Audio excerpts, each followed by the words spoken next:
본 콘텐츠는 경기도와 경기콘텐츠진흥원의 지원사업을 통해 제작되었습니다. 눈의 여왕, 안데르센 단편선, 김선희역. 자, 그럼 시작할까? 이 이야기가 끝나면 여러분은 의외로 많은 것을 알게 될 것이다. 이 녀석은 아주 성질이 사나운 호브 고블린이다. 이 고블린은 아주 사악한 종류의 도깨비 요정으로 사실 악마나 다름없다. 어느 날 이 악마가 요상한 힘이 있는 거울을 마침내 완성해 기분이 무척 좋았다.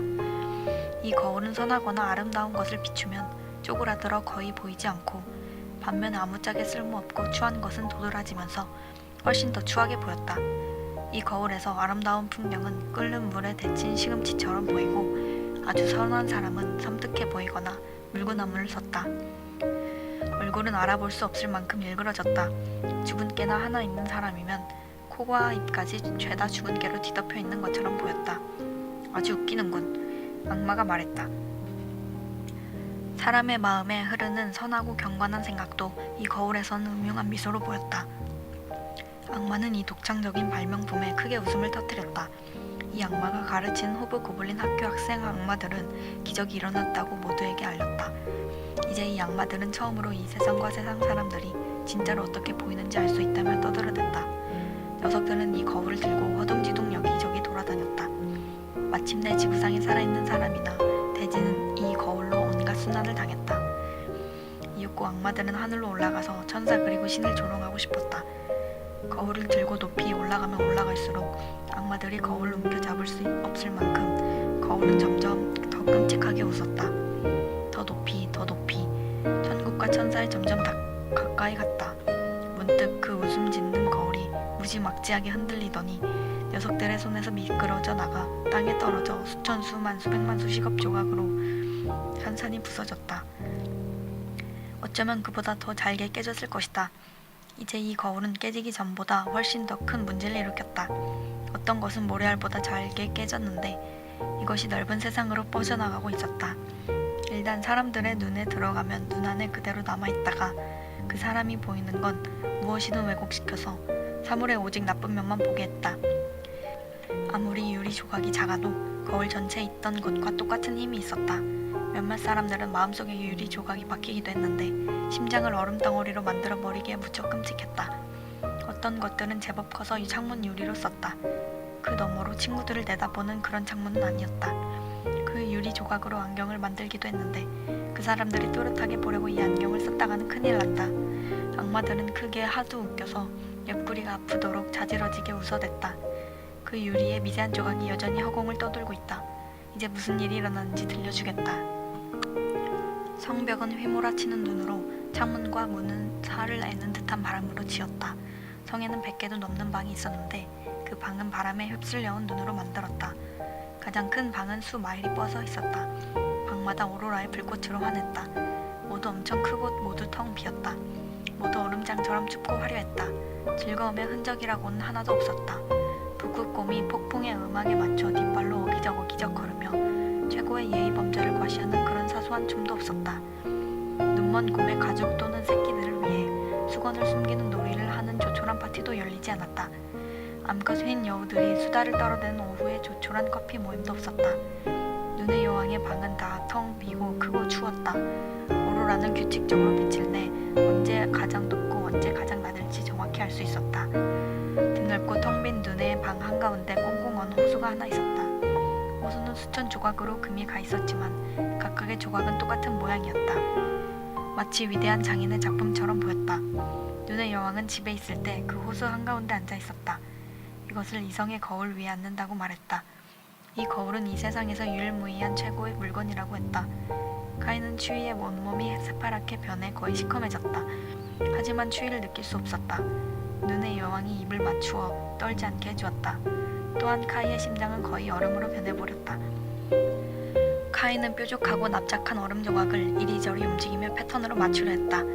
우리가 집에서 하는 자그맣고 납작한 나무 조각들을 특정한 디자인으로 꿰맞추는 중국 퍼즐 게임과 비슷했다. 얼음처럼 차가운 이성 게임에서 조각을 교묘하게 늘어놓았다. 눈에 박힌 유리 조각 때문에 그 패턴들이 눈에 확 들어오고 가장 중요해 보였다. 카이는 조각을 배열해 수많은 단어를 만들어냈다. 하지만 자신이 그렇게나 맞추고 싶어하는 한 가지는 단어는 결코 알아차릴 수 없었다. 그 단어는 영혼이었다. 눈의 여왕은 카이에게 이렇게 말한 적이 있었다. 네가 알아맞히면 너 자신의 주인이 될 수 있어.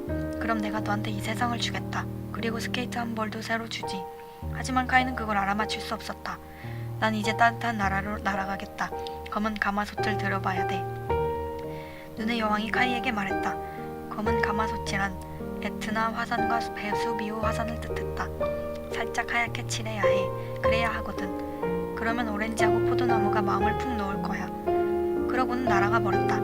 카이는 그 텅 빈 얼음장 방 안에서 혼자 앉아 얼음 조각을 퍼즐로 맞추었다. 머리에서 딱딱 소리가 날 지경이었다.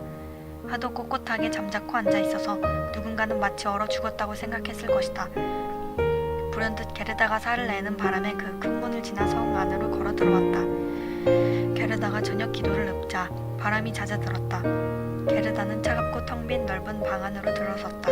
마침내 카이의 모습이 보였다. 카이를 한눈에 알아봤다. 얼른 달려가 품에 안았다. 카이를 꼭 껴안고 울부짖었다. 카이, 사랑하는 카이, 마침내 널 찾았어. 하지만 카이는 꼼짝 않은 채 꼿꼿하고 차갑게 앉아있었다. 게르다는 뜨거운 눈물을 쏟아냈다. 눈물이 카이의 몸에 떨어져 곧장 심장으로 들어갔다.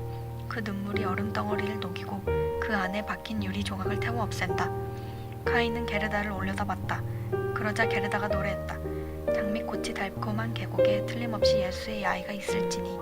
카이가 갑자기 눈물을 터뜨렸다. 실컷 눈물을 흘리고 나니 눈에 박힌 작은 유리 조각이 씻겨 나왔다. 게르다, 우리 사랑스러운 게르다. 이렇게 오랫동안 어디 갔었던 거야? 그리고 내가 지금 어디에 있는 거야? 카이는 게르다를 알아보고는 행복에 겨워 소리쳤다. 이윽고 주변을 둘러보니 이어 말했다. 여기는 정말 춥다. 엄청 넓고 아무것도 없어. 카이는 게르다를 꼭 안았다. 게르다는 웃었다. 마침내 행복한 눈물이 게르다의 뺨을 타고 흘러내렸다. 이들의 행복은 너무나도 아름다워서 유리 조각조차 곁에서 춤을 추며 행복을 함께 나누었다. 유리 조각은 점차 지쳐갔다. 이제 하나의 패턴으로 떨어지며 눈의 여왕이 카이에게 말했던 바로 그 단어를 만들었다. 카이가 스스로 주인이 되어 온 세상과 새 스케이트를 한 짝을 얻기 위해 찾아야만 하는 바로 그 단어를. 게르다는 카이의 뺨에 입을 맞추었다. 그러자 뺨이 다시 발그레졌다. 게르다는 카이의 눈에 입을 맞추었다. 카이의 눈이 게르다의 눈처럼 초롱초롱 빛났다. 게르다는 카이의 손과 발에 입을 맞추었다. 카이는 다시 튼튼하고 건강해졌다. 눈의 여왕은 이제 언제든 내킬 때 돌아올지 모른다. 카이를 풀어준 말이 얼음덩이에 적혀 있었다. 카이와 게르다는 손을 맞잡고 거대한 성을 느릿느릿 빠져나왔다. 둘은 할머니에 대해, 지붕 위의 장미에 대해 이야기를 나누었다. 걸을 때마다 바람이 멎고 태양이 비쳤다. 빨간 베리로 뒤덮인 관목에 이르자 대기하고 있던 순록이 두 사람들을 맞아주었다. 순록은 사랑스러운 순록짝과 함께 있었는데 그 순록에게는 이 아이들이 마실 수 있는 따뜻한 우유가 있었다. 순록이 아이들에게 입을 맞춰주었다. 이윽고 이 순록들이 게르다와 카이를 태우고 먼저 핀족 여인에게로 갔다. 아이들은 그곳 뜨거운 방에서 몸을 녹였다. 핀족 여인이 집으로 가는 방향을 알려주었다. 아이들은 라프족 여인에게로 갔다.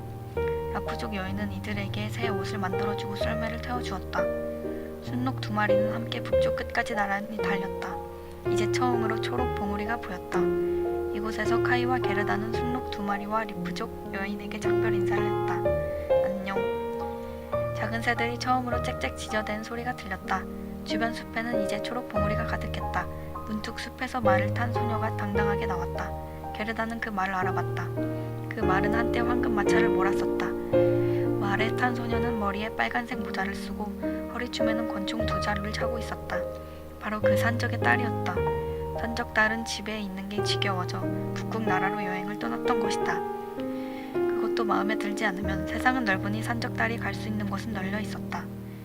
산적 딸은 게르다를 한눈에 알아봤다. 게르다 또한 산적 딸을 알아봤다. 즐거운 만남이었다. 산적 딸이 카이에게 말했다. 너 돌아다니는데 일가견이 있구나. 누군가 널 위해 지구 끝까지 달려갈 만한 가치가 너한테 있는지 정말 알고 싶네. 하지만 게르다는 산적 딸의 뺨을 토닥이며 왕자와 공주에 대해 물었다. 둘은 외국으로 여행 중이야. 게르다에게 알려주었다. 까마귀는? 까마귀는 죽었어. 까마귀의 사랑이 이제 혼자가 되었어.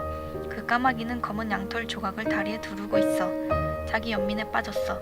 모두 터무니없는 짓이야. 이제 네 이야기 좀 해봐. 무슨 일이 있었는지, 어떻게 카이를 찾아냈는지. 산적달이 말했다. 게르다와 카이는 산적달에게 자신들의 이야기를 알려주었다. 어이쿠 얼씨구, 그럼 다 잘 되었네. 산적달은 악수를 나누고 둘의 마을을 지나가게 되면 꼭 찾아가겠다고 약속했다. 그러고는 마을을 타고 떠났다. 카이와 게르다는 손을 꼭 잡았다. 길을 걷는 내내 화창한 봄 날씨가 이어졌다. 땅은 초록으로 물들고 꽃이 흐드러지게 피었다. 교회 종소리가 울리고 커다란 마을의 높은 첨탑이 눈에 들어왔다. 둘이 살던 마을이다. 게르다와 카이는 곧장 할머니 집으로 걸어가 계단을 올라 방 안으로 들어갔다. 모든 게 떠나올 때와 똑같았다. 시계가 째깍거리고 시계바늘이 시간을 알려줬다. 하지만 문 안으로 들어간 순간 한 가지 변한 것을 알아차렸다. 두 사람은 이제 어른이 되어 있었다. 열린 창문으로 지붕 위 장미가 보였다. 작은 의자 두 개가 여전히 그곳에 있었다. 카이와 게르다는 그 의자에 앉아 서로 손을 꼭 붙잡았다. 둘은 모두 마치 몹쓸 꿈이었던 것처럼 눈의 여왕이 살던 궁정의 차갑고 호화로운 텅 빈 공간을 까맣게 잊었다. 할머니는 신의 선한 햇빛을 받으며 자리에 앉아 성서를 읽어주었다. 어린아이와 같지 아니하면 천국에 들어갈 수 없다. 카이와 게르다는 서로의 눈을 들여다보았다. 둘은 자신들이 부르던 오랜 선거의 뜻을 마침내 깨달았다. 장미꽃이 달콤한 계곡에 틀림없이 예수의 아이가 있을지니. 둘은 이제 어른이 되어 그곳에 앉았다. 하지만 마음은 여전히 아이였다. 이제 여름이 되었다. 따뜻하고 눈부시게 아름다운 여름이었다. 본 콘텐츠는 경기도와 경기 콘텐츠 진흥원의 지원 사업을 통해 제작되었습니다.